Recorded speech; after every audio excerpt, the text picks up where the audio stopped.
I just remember when Mia was born. Mia came out and there she was. And she was such a swollen little baby. She had this full head of black hair. Black hair. Don't know where it came from. Big girl. It was great. Great memories. James was born 22 months later. Thank you. It was definitely the four of us against the world. We did everything and anything that we could together, always.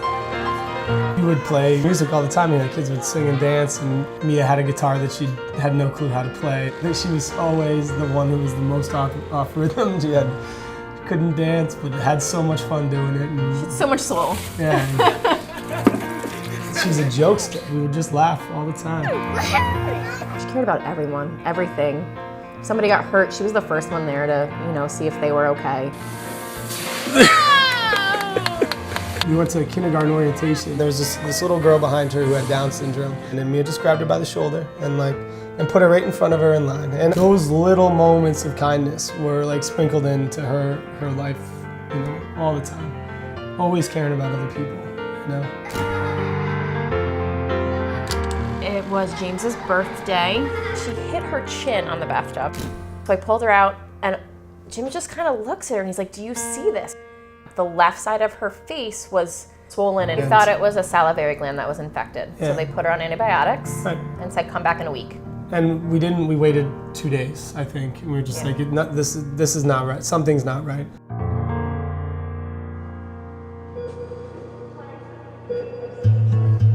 So the MRI happened, and they told us that they wanted to biopsy it. There was a mass they wanted to get a closer look at. Dr. Judson did the biopsy, brought us into this little waiting room, and that's where he told us that he's like, "We're gonna send this to pathology." He's like, "But this is cancer, It was a 5 centimeter by 5 centimeter tumor. It was a shock. Now that you've told us this is what it is, what are we going to do next? Inside of me, I knew that we were gonna find any way we could to beat this. We knew it was called rhabdomyosarcoma. They told us that she had a great prognosis, that they caught it early, that kids survive from this all of the time, and that was kind of really it. But it was really at Memorial Sloan Kettering is where we got our education, from Dr. Wexler. I was contacted by Mia's doctor at Yale New Haven and asked if I could see her for a second opinion consult. I remember when she walked in my room saying to my nurse practitioner, "I don't think I've ever seen a more beautiful kid than this." That was my first impression. Mia had a type of cancer called rhabdomyosarcoma. It's an aggressive childhood cancer that probably arises from a very primitive muscle cell. They can arise in any part of the body.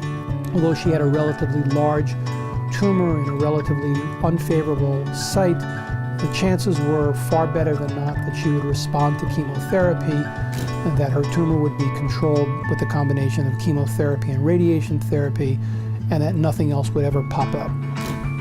In Mia's case, she started chemotherapy at Yale New Haven. It helped, but not as much as we expected it would. She then went for radiation therapy using proton beams. She would wake up every morning, she had radiation at 7:30. She would smile at me and be like, "Okay, Mom, let's go." And it's not that she had to just sit there for 10 minutes and get radiation. She was sedated every day for 6 weeks.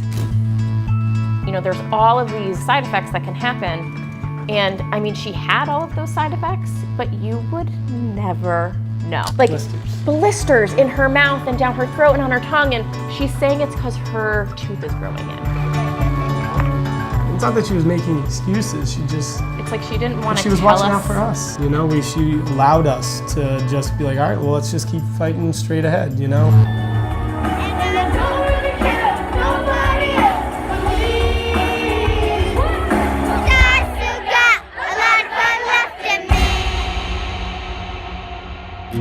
From diagnosis to the day that Mia passed was 364 days.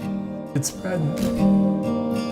The doctor, he didn't even want to tell us how much it had spread. It's in her stomach, it's in her hip, behind her eyes. It was something. It's harder to get out of bed because she's not smiling yet. But you do. We have a variable that's missing forever, but we still have so much so much to be thankful for.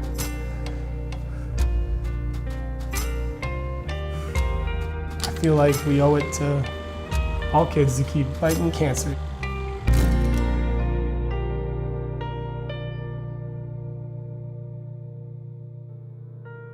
I mean, just one of the things that I think is important for people to know is that childhood cancer is not as rare as you think it is. You don't really think it'll ever happen to you or your family, especially to your 6-year-old daughter or 5-year-old when she was diagnosed.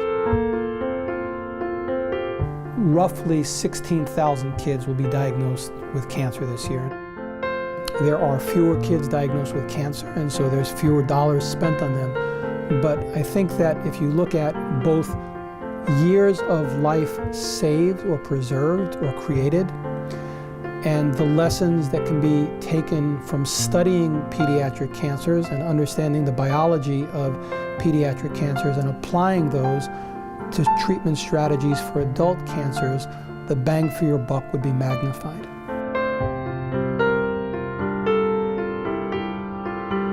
The problem that it falls upon is it becomes the problem of the people who are already in the fight.